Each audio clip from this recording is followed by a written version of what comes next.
It's no secret that the childhood obesity rate is at an all-time high in this country and in some ways throughout the world, quadrupling in the last decade here in the U.S. But I want you all to look at these sequin t-shirts. These are being sold now in the kids section of a big box retailer.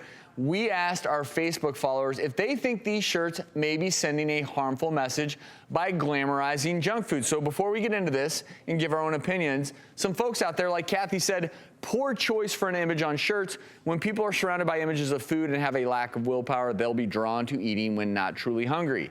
Heather says, no, I blame the parents and the food industry. I'm an active person, and this summer I saw obese young children being active, yet they carry a bag of chips for a snack. Destiny says, it's unfortunate that today's generations blame everything and everyone else for their problems. Maybe next we'll hear of someone suing whoever made the shirt for making them fat. People are pretty passionate about these topics and who is to blame, who is responsible. I want to apologize to you. I would have worn my kale arugula t-shirt, but it's in the wash. I couldn't get it going today, but I meant to wear it with my suit. I have a 9-year-old and a 7-year-old, and when they open up any app nowadays or watching TV, you just see so much advertising for truly unhealthy foods. But kids like this stuff. So when I see t-shirts like this, I kind of want to care, but I really don't, because I just don't think this is what's causing the problem. I agree. I really feel like it's sort of overblown.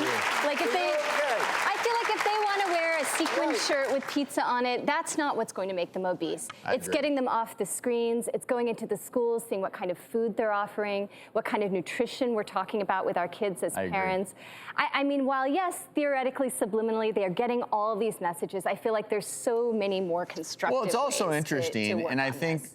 where we run into trouble in this country now is we also look at a piece of pizza and we assume that that's bad for you. And the truth is, I've talked about pizza, if made correctly, can be a vegetable delivery system. It can be quite good for you. Even French fries, if they're made the right way, and sweet potato, if they're made the right way at home, baked French fries, made the right way, don't have to be unhealthy. So we have to flip the script a little bit. But where I do think people's passion is properly placed is, make no mistake about it, there are apps out there that are directly designed to tantalize your children.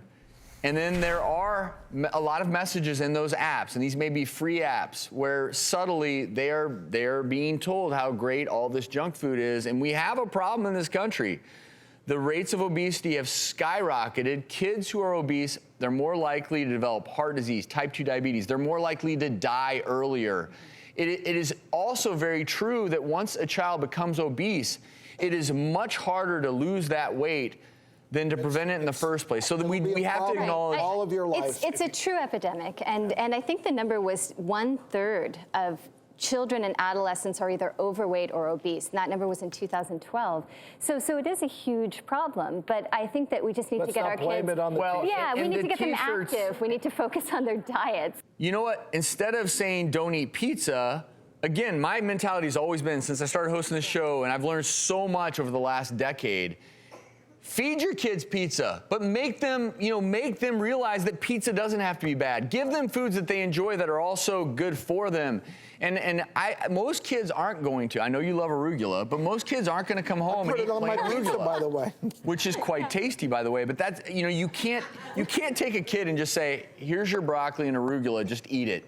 Ignore But you have to teach them things in moderation, right? That there is a place for these things as treats, but not as the staple. There is, and occasionally all kids. I mean, you can't totally deprive them either. That's going to create an unhealthy situation. Well, again, it's one of those things where parents and schools just all have to come together in a message to their kids that food can be their medicine, not their poison.